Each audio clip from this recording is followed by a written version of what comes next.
going on, everybody? I'm just here almost getting done with my calls for today, and just wanted to do a quick chat with you guys before my next appointment, because out of all the people that I'm calling, I'm talking to a lot of people in our community here. There's a lot of folks that are experiencing just a lot of confusion with the whole process. And I could see how that could be a struggle, because if you're trying to buy or sell a house, it's a full-time job. That's why there's a lot of this is why I have a job, right? There's folks out there that, have very busy lives. They have children, or they could be with a parent, living with the parents at home, who are not, they're not necessarily mobile or as agile as they used to be. There's a lot of things that actually go into, buying or selling a house. And so there's a lot of this information overwhelm, stress, anxiety that, a roller coaster of emotions just go through. And so there's folks that I'm calling and I'm talking to right now in our community here. And I just kind of wanted to share a few things to kind of help you guys out there. And at the end of this video, I'd actually like to invite you guys to my open house as well. And I'm really, really excited about this because it's going to be a home in Seattle. It's already on the market. And I honestly think, I haven't really done the competitive market analysis yet, but I think it's actually a little bit underpriced for the area. It's going to be in the Green Lake area, and I'm super excited about it. So I want you guys to hang on until the end of this video for that.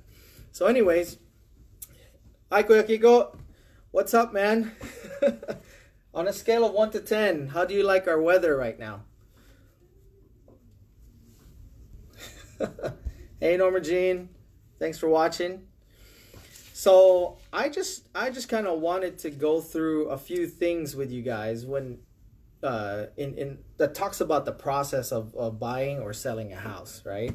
So one thing that I promise my clients, and I do my highest and best, is actually to help prevent the confusion, the overwhelm, the roller coaster of emotions for them.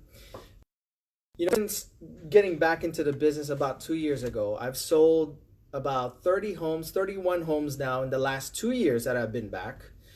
And, I've sold everything from, $100,000 condominium to a $1.2 million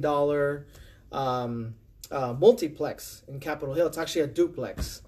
And, one thing I could guarantee you guys is that, with all these 31 transactions that I've done, okay, one thing that they do have all in common is that nobody could predict which one will go smoothly, or which one is gonna and close quick, or which one is gonna be like super stressful, right? There's always, it doesn't matter, when you think that the transaction is actually gonna go super smooth and super easy, those are usually the ones that are like, oh my gosh, like issue after issue, like every little thing that could go wrong with it. And so, and then there's also transactions that are like, oh my gosh, like, you think like it's gonna be super tough, but those are the ones that actually go super smoothly. Everything goes through title and escrow, everything great. Hey, what's up, Andre? Thanks, man. Appreciate the compliments, dude, all the time. Mr. Hamlin, how are you, sir? Where are you watching us from?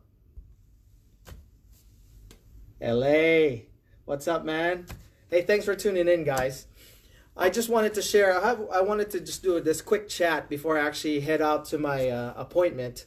I just got done with my calls for today. So I'm talking to a lot of folks in our community, and a lot of folks don't know where to start, right? They're trying to sell their home, or they're trying to buy a house, and there's just a lot of information overwhelm.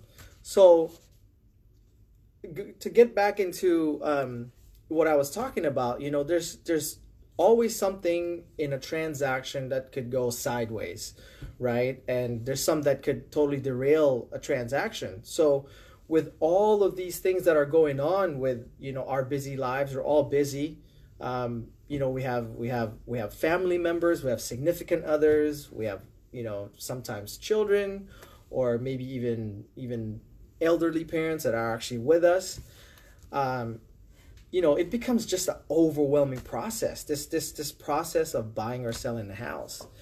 And so, throughout the last 2 years that I've been back, I've done about 29, 30 transactions already. And there's always things that, makes it unpredictable, right? So, if you want to keep your your sanity, so to speak, and you want to prevent your overflowing plate from just basically falling down the ground and shattering, during the whole process, you're going to need to want to talk to an agent that you can actually rely on and that is right for you. So, there's about 5 things that you would want that agent to do for you, right? And so, on my notes, I actually put that depending on what your priorities are, I would say you're going to want to work with somebody that actually has a proven track record for communication. So you're going to want to have, a good sense of rapport with this person, somebody that you could trust, somebody that you could feel comfortable with discussing, the most important details of your life. I mean, you're talking about your biggest investment that you've ever had. This is your home. So whether you're talking about buying or selling, whenever it's about finances, it's always a tricky situation, right? So you're going to want to work with an agent that you actually trust, right? Or somebody that has a good reputation in the community, right? You're gonna want to ask them how often they're going to communicate with you, right? Whether it's through text message, through email. You want to have a good expectation of how often they're gonna be updating you, or how quickly they're gonna be responding. So that's the first thing. Number 1 is always about communication. Hey, Gabby, thanks for tuning in. Kuya Ryan, what's up? So, and number 2, you're gonna want to number 2 is partnership, right? You're gonna want to have a good partnership with your agent. I kind of liken the process of